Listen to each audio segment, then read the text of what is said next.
Kamu pikir anakku mau menikah dengan kuli bangunan sepertimu? Lihat dirimu. Kumuh, bau semen, tak punya masa depan. Suara wanita itu menggema di teras rumah mewah, menusuk hati Reza yang berdiri membeku, membawa setangkai bunga yang kini terasa tak berarti. Di matanya, air mata tertahan. Tapi di dadanya, harga diri terkoyak, dan dendam mulai berbisik pelan. Sebelum cerita dimulai, kami sarankan untuk berkomentar dari daerah mana kalian menonton cerita ini, melakukan like dan subscribe, agar channel Dila Story bisa berkembang dan bisa mempersembahkan cerita yang terbaik. Mari kita mulai ceritanya. Reza duduk di balik meja kantornya yang mewah. Dinding kaca di belakangnya menampilkan pemandangan kota Surabaya yang megah. Di usianya yang baru 25 tahun, ia sudah memimpin puluhan cabang toko elektronik terbesar di Jawa Timur. Namanya harum sebagai bos muda jenius yang mewarisi kerajaan bisnis dari ayahnya. Namun sukses membawanya jauh lebih besar dengan tangan dinginnya. Meski kekayaannya tak terhitung, Reza tetap hidup sederhana. Ia jarang memamerkan hartanya, tak suka keramaian pesta, dan memilih menghabiskan malam di rooftop kantor, memandangi bintang. Satu hal yang belum ia miliki, cinta sejati. Setiap wanita yang mendekatinya, selalu berujung pada satu hal, harta. Semua ini kosong kalau aku gak bisa ngerasain dicintai karena diriku sendiri. Gumamnya lirih, memandangi jam tangan mewahnya yang bahkan sudah bosan ia pakai. Suatu pagi, asistennya, Taufik, mengetuk pintu. Pak Reza, ada jadwal kunjungan ke mitra baru di desa Wonokromo hari ini. Toko elektronik kecil yang cukup berpotensi. Bapak mau tetap berangkat? Reza menoleh, senyumnya tipis. Tentu, aku butuh udara segar. Ia tak menyangka, perjalanan ke desa kecil itu akan mengubah jalan hidupnya sepenuhnya. Dengan mobil sederhana dan hanya ditemani satu sopir, Reza meluncur ke Wonokromo. Ia sengaja tak membawa iring-iringan, tak memakai jas mahal, dan hanya mengenakan kemeja polos serta celana kain. Di dalam hatinya, ia merasa lebih ringan. Saat tiba di toko mitra yang sederhana, Reza turun dengan santai. Tak ada yang tahu siapa dia sebenarnya. Ia menyalami pemilik toko, Pak Sardi, dengan ramah, membahas kerjasama pemasaran speaker lokal. Namun sebelum pembicaraan itu selesai, suara motor metik berhenti di depan toko. Seorang gadis cantik dengan rambut panjang turun sambil membawa helm. Wajahnya segar, matanya bersinar. Ia melangkah masuk, langsung menuju rak speaker. Om, ada speaker aktif yang bassnya mantap tapi nggak mahal banget? Tanya gadis itu ceria. Reza terdiam. Jantungnya berdetak lebih kencang. Ia belum pernah merasakan sesuatu seperti ini hanya dari melihat seseorang. Saat Pak Sardi menghampiri gadis itu, Reza bertanya pelan. Siapa dia, Pak? Pak Sardi tertawa pelan. Oh, itu Dewi. Anak Pak Joko, pengacara top dari kota. Ibunya dokter penyakit dalam. Baru pulang kuliah, katanya mau cari speaker buat kosannya. Reza menatap Dewi, yang sedang tertawa kecil saat mencoba volume speaker. Saat itulah hatinya membuat keputusan. Bukan sebagai Reza si bos besar, tapi sebagai Reza, lelaki biasa yang ingin dicintai karena hatinya, bukan hartanya. Ia menyusun rencana gila dalam pikirannya. Aku akan kembali ke desa ini, tapi bukan sebagai diriku yang sekarang. Hari sudah menjelang sore ketika Reza kembali ke Surabaya. Sepanjang perjalanan, pikirannya terus dipenuhi oleh satu wajah, Dewi. Senyumnya, caranya bicara, sorot matanya. Sesuatu dalam diri gadis itu menyentuh sisi terdalam hati Reza yang selama ini terkunci rapat. Namun Reza sadar, jika ia mendekati Dewi sebagai dirinya yang sekarang, sebagai Reza sang miliarder, maka kisah ini akan berakhir seperti yang sudah-sudah. Ia akan diterima bukan karena cinta, tapi karena status. Itu bukan yang ia cari. Sesampainya di kantor, Reza langsung memanggil asistennya. Taufik, aku mau cuti 1 bulan. Selama itu, aku nggak mau ada yang tahu di mana aku berada. Termasuk kamu, ujar Reza dengan nada serius. Taufik terkejut. Maaf, Pak, tapi bagaimana dengan perusahaan? Reza tersenyum tipis. Kamu yang urus. Aku percaya. Aku cuma butuh jadi orang biasa sebentar. 3 hari kemudian, Reza kembali ke desa Wonokromo. Tapi kali ini bukan dengan mobil dinas, bukan dengan jam tangan mahal. Ia mengenakan kaos oblong, topi lusuh, dan menumpang truk barang milik saudara jauhnya, Pak Usman, seorang mandor bangunan di desa tersebut. Dengan identitas baru sebagai Reza, kuli bangunan lepas dari Gresik, ia mulai bekerja di proyek pembangunan rumah di seberang rumah keluarga Dewi. Ia mengangkat semen, mendorong gerobak pasir, memanggul batu bata. Peluh bercucuran, kulitnya menggelap, tangannya kasar. Tiap pagi, ia melihat Dewi keluar rumah. Sesekali, Dewi meliriknya, mungkin karena penasaran. Tapi tak pernah menyapa. Namun bagi Reza, itu cukup. Ia tak terburu-buru. Ia ingin mengenal siapa Dewi sebenarnya, di luar senyumnya yang menawan. Suatu sore, saat Reza sedang membersihkan sisa adukan semen, Dewi lewat sambil menutup hidung. Ih, bau banget. Kuli-kuli kayak gini gak sadar ya kalau mereka itu ganggu pemandangan. Ucapan itu membuat Reza terpaku. Ia baru sadar, mungkin Dewi tak seanggun yang ia bayangkan. Tapi ia tak mau buru-buru menilai. Ia percaya, semua orang punya sisi lain. Hari-hari berlalu. Reza tetap bertahan. Ia melihat Dewi dari kejauhan, mempelajari geraknya, caranya bicara dengan orang-orang desa. Dan diam-diam, hatinya mulai ragu. Apakah gadis ini benar-benar tulus? Namun ia tetap melanjutkan rencana. Ia ingin memastikan sendiri, seberapa jauh Dewi bisa menerima seorang pria tanpa nama dan tanpa harta. Sampai akhirnya, suatu malam, ia memberanikan diri untuk melamar Dewi. Dengan setelan sederhana, ia datang ke rumah mewah itu. Mengetuk pintu dengan sopan. Dan saat pintu dibuka, Reza tidak pernah menyangka sambutan yang akan ia terima. Pintu rumah besar itu dibuka oleh seorang wanita berusia sekitar 50 tahun. Wajahnya tegas, berdandan rapi, dengan kalung mutiara melingkar di leher. Ia menatap Reza dari atas sampai bawah, lalu mendengus pelan. "Kamu siapa?" tanyanya tajam. "Saya Reza, Bu. Saya datang untuk menyampaikan niat baik. Saya ingin melamar putri ibu, Dewi." Beberapa detik hening. Lalu suara tertawa kecil keluar dari balik punggung wanita itu. Dewi muncul, mengenakan gaun santai. Ia melipat tangan di dada dan menatap Reza dengan senyum sinis. "Kamu? Kuli bangunan itu?" Dewi tertawa kecil. "Kamu serius mau jadi bagian dari keluarga ini?" Ibunya ikut tertawa, tapi tawanya jauh lebih menusuk. "Kamu kira kami akan menikahkan anak kami dengan orang rendahan sepertimu?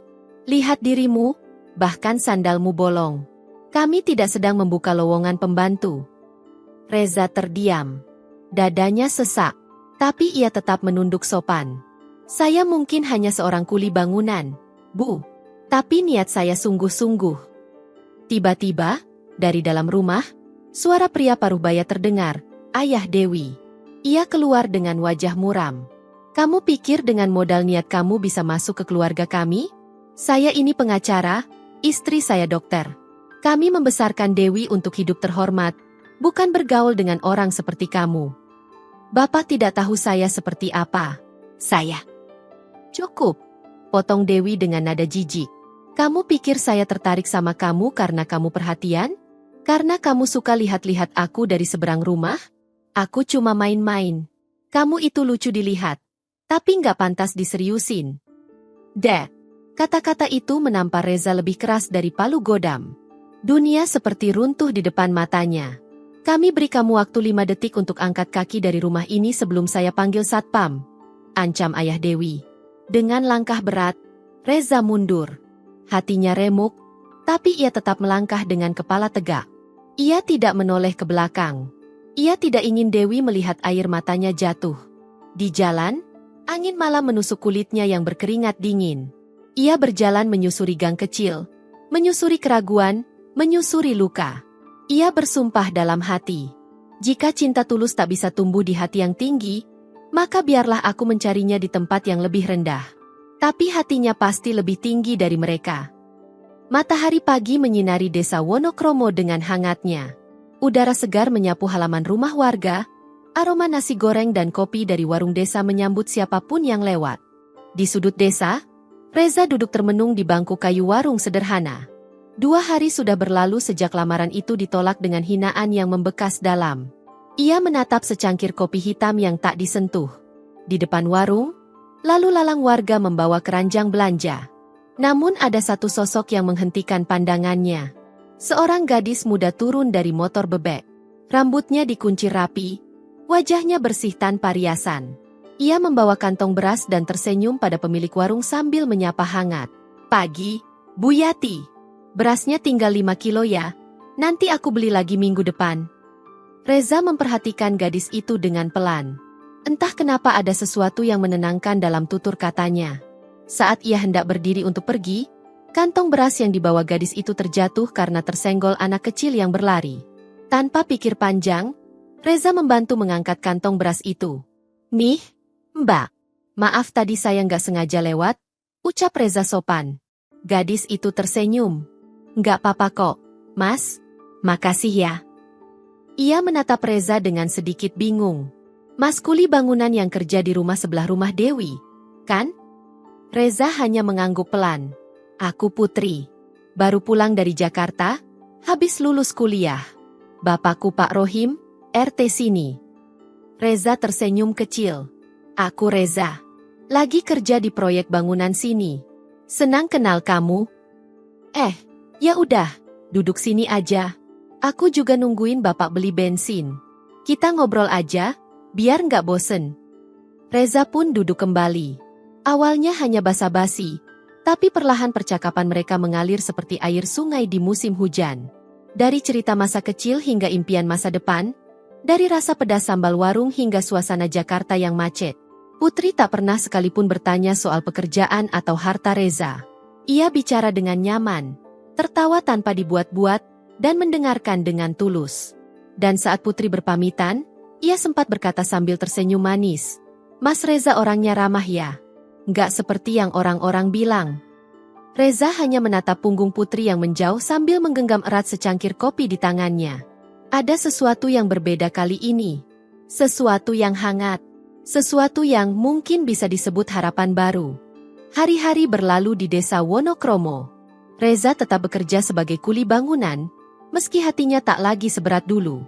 Sejak pertemuan dengan Putri di warung, ada semangat baru yang tumbuh di dalam dirinya. Bukan karena kecantikan Putri semata, tapi karena ketulusan yang terpancar jelas dari sikap dan ucapannya. Setiap sore, saat pulang dari proyek, Reza sering menyempatkan diri duduk di pos ronda depan rumah Pak RT, berharap bisa sekadar menyapa Putri yang kadang menyiram bunga di halaman. Dan tak jarang Putri menyapa lebih dulu. "Mas Reza, kopi sore yuk. Aku buatin, tapi jangan protes kalau gulanya kebanyakan." Mereka pun duduk di bangku panjang dekat pagar rumah, menyeruput kopi dan berbagi cerita. Reza mulai membuka dirinya perlahan. Ia bercerita tentang kampung halamannya, tentang pekerjaannya sebagai kuli, dan tentang cita-citanya yang belum tercapai. Putri mendengarkan dengan penuh perhatian, tak sekalipun ia menertawakan atau merendahkan Reza. "Aku percaya, yang penting itu bukan apa pekerjaanmu sekarang, tapi siapa dirimu saat bekerja keras. Orang yang jujur dan gigih, itu lebih berharga dari siapapun," ucap Putri suatu hari dengan sorot mata yang teduh. Kalimat itu menghujam jantung Reza lebih kuat dari apapun. Ia merasakan penghargaan yang selama ini tak pernah ia dapatkan, bahkan dari orang-orang kota yang katanya berpendidikan tinggi. Suatu malam, Reza memberanikan diri menemui Pak Rohim. Pak RT itu menyambutnya dengan ramah. Di beranda rumahnya yang sederhana, Reza menyampaikan niatnya. "Saya tahu siapa saya di mata orang-orang. Saya hanya kuli bangunan. Tapi saya serius, Pak. Saya ingin melamar Putri." Pak Rohim tersenyum, lalu menatap mata Reza dalam-dalam. "Kau tahu, nak, aku ini sudah puluhan tahun jadi RT. Banyak orang datang ke rumah ini dengan baju rapi, mobil bagus, tapi kosong hatinya. Tapi kamu, dari awal saya tahu kamu bukan orang sembarangan. Bukan karena hartamu, tapi karena sikapmu." Reza tertegun. Kalau Putri setuju, aku juga setuju.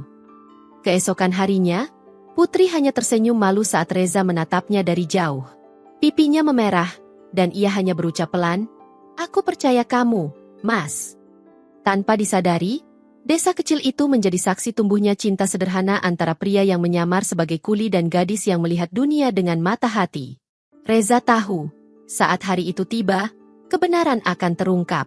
Dan ia ingin semua orang melihat siapa sebenarnya wanita yang paling layak berdiri di sisinya. Hari itu tiba dengan langit cerah dan semilir angin yang membawa aroma kembang desa. Rumah Pak RT yang biasanya tenang kini ramai dipenuhi warga. Tenda biru putih berdiri megah di halaman. Tamu-tamu berdatangan dengan pakaian terbaik mereka. Hari ini, Putri akan menikah. Warga desa penasaran. Siapa sebenarnya Reza? Pria yang selama ini mereka kenal sebagai kuli bangunan, tapi sanggup menggelar pesta sebesar ini? Reza sendiri mengenakan beskap sederhana. Senyumnya tenang, tapi matanya tajam penuh makna. Di sampingnya, Putri duduk anggun dengan kebaya putih. Wajahnya bersinar bahagia. Dan lalu, deretan mobil mewah berwarna hitam mengular masuk ke halaman rumah. Mobil-mobil itu bukan pemandangan biasa di desa seperti Wonokromo. Warga mulai berbisik. Suara kekaguman terdengar di mana-mana. Dari dalam mobil pertama, turun seorang pria tua berwibawa, mengenakan setelan jas mahal. Di belakangnya menyusul beberapa pria berseragam hitam, serta wanita parubaya dengan tas tangan mahal. "Pak, itu siapa ya?" tanya salah satu warga. "Itu ayahnya Reza," jawab Taufik, yang baru muncul dari balik mobil. Beliau pemilik Reza Electronic Group, orang paling kaya di Surabaya. Seisi halaman mendadak hening. Dan di antara tamu undangan, tampak Dewi berdiri terpaku. Ia datang bersama orang tuanya, hanya karena diundang oleh Pak RT. Mereka tidak menyangka akan melihat pemandangan seperti ini. Ayah Dewi, Pak Joko, mengusap wajahnya berkali-kali. Ia mengenali pria tua itu, mantan kliennya saat menangani kasus besar perusahaan elektronik 5 tahun lalu. Itu Pak Haji Burhanuddin. Gumamnya tergagap. "Klien terbesarku dulu, berarti?" Ia menoleh pelan ke arah pelaminan. "Reza, anaknya? Astagfirullah." Ibu Dewi membekap mulutnya. Matanya membelalak melihat pria yang dulu mereka usir dari rumah, kini duduk di pelaminan dengan sorot percaya diri. Air matanya jatuh tanpa bisa dicegah. Dan Dewi, ia berdiri gemetar. Bibirnya bergetar, matanya berkaca-kaca. Ia menatap Putri yang tersenyum lembut di samping Reza, lalu menatap Reza yang kini memandangnya. Tanpa sedikit pun kebencian, tapi juga tanpa cinta. Semua topeng runtuh. Semua kata hina yang pernah mereka ucapkan kini kembali menghantam mereka sendiri. Reza hanya berkata lirih kepada Putri di pelaminan, "Hari ini, semua orang tahu siapa yang melihatku dengan mata dunia, dan siapa yang melihatku dengan hati." Putri menggenggam tangan suaminya. Erat. Tanpa ragu. Dan pesta pernikahan itu menjadi hari yang tak akan dilupakan oleh seluruh warga Wonokromo, terutama mereka yang pernah menilai seseorang dari penampilan semata. 2 tahun telah berlalu sejak pesta pernikahan yang mengguncang desa Wonokromo. Reza dan Putri kini tinggal di sebuah rumah besar di tepi desa.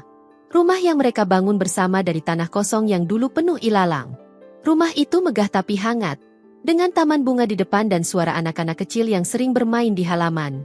Putri, yang dulu gadis desa, kini menjadi sosok ibu rumah tangga yang tangguh sekaligus pengusaha kecil.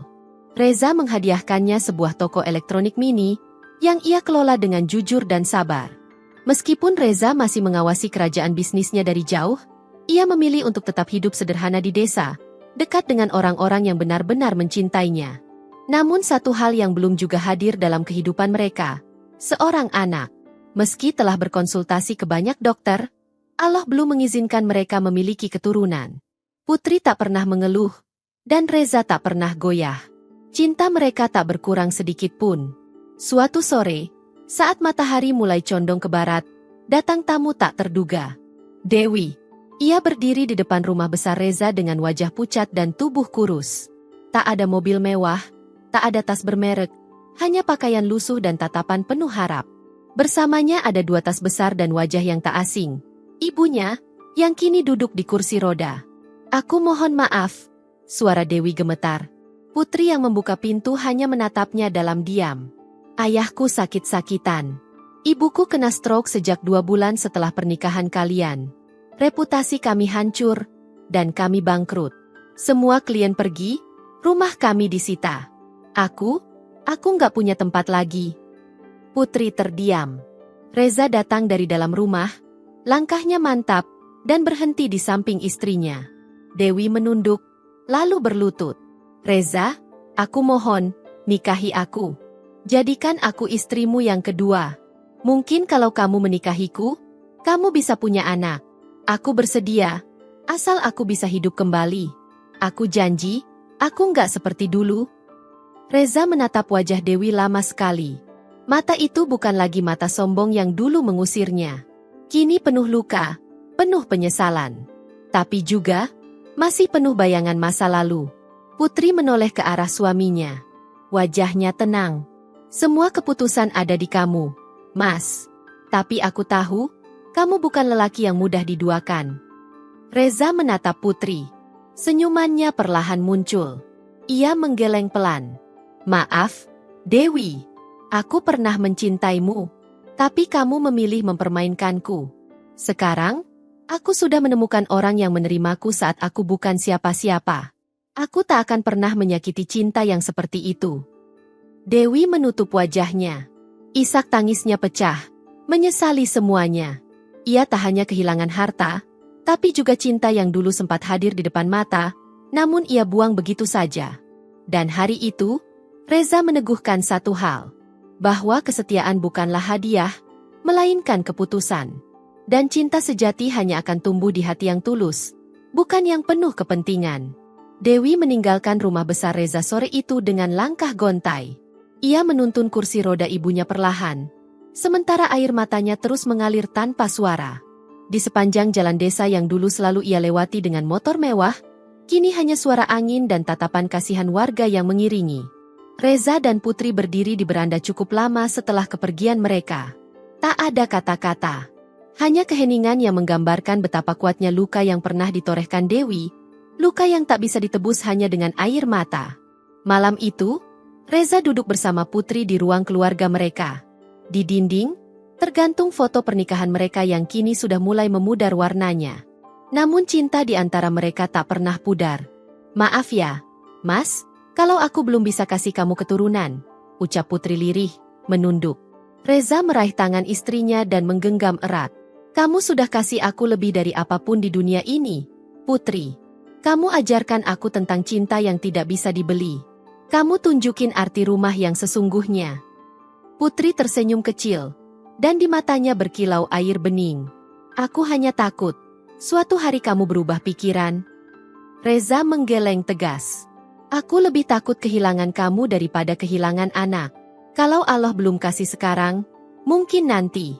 Tapi kalau aku kehilangan kamu, itu tidak akan bisa aku tebus seumur hidup. Putri menangis pelan dalam pelukan suaminya.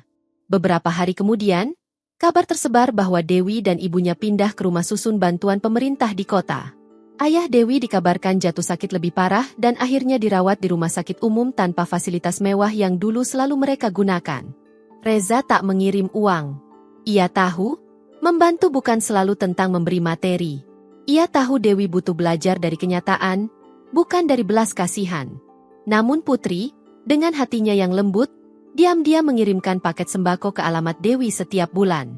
Tanpa nama pengirim. Tanpa harapan balasan. Hanya keikhlasan seorang perempuan yang tahu bahwa sakit karena dihina bukan alasan untuk jadi pendendam. Dan saat Reza tahu tentang itu, ia hanya memeluk istrinya dan berkata pelan, "Aku benar-benar beruntung dipilih sama kamu." Malam demi malam berlalu. Rumah mereka selalu hangat meski tak ada suara tangis bayi.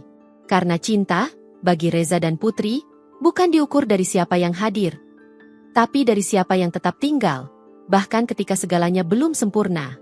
Pagi itu, angin musim penghujan membawa aroma tanah basah dan embun yang belum sepenuhnya menguap. Di rumah Reza dan Putri, suara ceret mendidih dan bau teh melati memenuhi dapur. Putri tengah menyiapkan sarapan sederhana, lontong dan tahu bacem, menu favorit suaminya.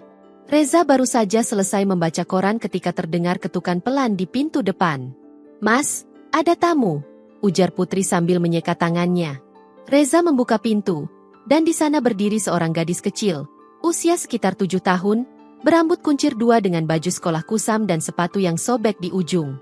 Om Reza, ini rumahnya ya?" tanyanya ragu. Reza mengangguk. "Iya, kamu siapa, Nak?" Gadis itu menyerahkan sepucuk surat yang lusuh. Di bagian belakang tertulis nama pengirim, Dewi Anggraeni. Jantung Reza seketika berdegup lebih cepat. Ia membuka surat itu perlahan. Sementara Putri mendekat, penasaran. Reza dan Putri. Maafkan aku mengganggu. Ini anakku, namanya Zahra. Dia bukan anak dari lelaki manapun. Dia anak dari kesalahanku, dari keputusan bodoh yang kuambil setelah kehilangan segalanya. Aku sakit, dan aku tak tahu harus menitipkan Zahra ke siapa. Tapi aku tahu, kalau ada 2 orang di dunia ini yang berhati paling tulus, itu adalah kalian. Tolong jaga dia. Aku tak tahu apakah besok aku masih hidup atau tidak. Maaf karena dulu aku pernah menyakiti kalian. Dewi. Putri terdiam. Matanya memanas menahan tangis. Reza menatap gadis kecil itu yang kini menunduk dalam diam, memeluk tas sekolahnya erat-erat. Zahra, kamu mau makan lontong, nak? Tanya Putri dengan suara lembut. Gadis kecil itu mengangguk pelan. Putri lalu menggandeng tangan Zahra, membawanya ke dapur. Reza berdiri di depan pintu, menatap langit yang mulai mendung. Di balik semua luka dan pengkhianatan, Allah menunjukkan cara yang tak terduga untuk menguji keikhlasan dan memberi arti baru pada kehidupan. Dan tanpa berkata apa-apa, Reza tahu, mungkin inilah jawaban atas doa-doa mereka selama ini. Hari-hari pun berlalu. Zahra kini menjadi bagian dari rumah besar itu. Bukan sebagai tamu, bukan pula sebagai beban, tapi sebagai anak. Sejak pagi pertama ia duduk di meja makan, Reza dan Putri tahu, ada yang berubah dalam hidup mereka. Putri menyisir rambut Zahra setiap pagi sebelum berangkat sekolah, mengikatnya dengan pita warna merah muda. Reza mengantar gadis kecil itu ke sekolah dengan motor bebek tua yang ia beli khusus untuk menghindari sorotan. Zahra pun cepat menyatu dengan lingkungan barunya. Ia cerdas, sopan, dan manis. Warga desa mengenalnya sebagai anak angkat Reza dan Putri. Tak ada yang tahu kisah sesungguhnya. Dan Reza pun tak pernah merasa perlu menjelaskannya. Suatu malam, ketika hujan turun rintik-rintik, Zahra tertidur di sofa ruang tamu sambil memeluk boneka beruang yang diberi Putri. Reza duduk di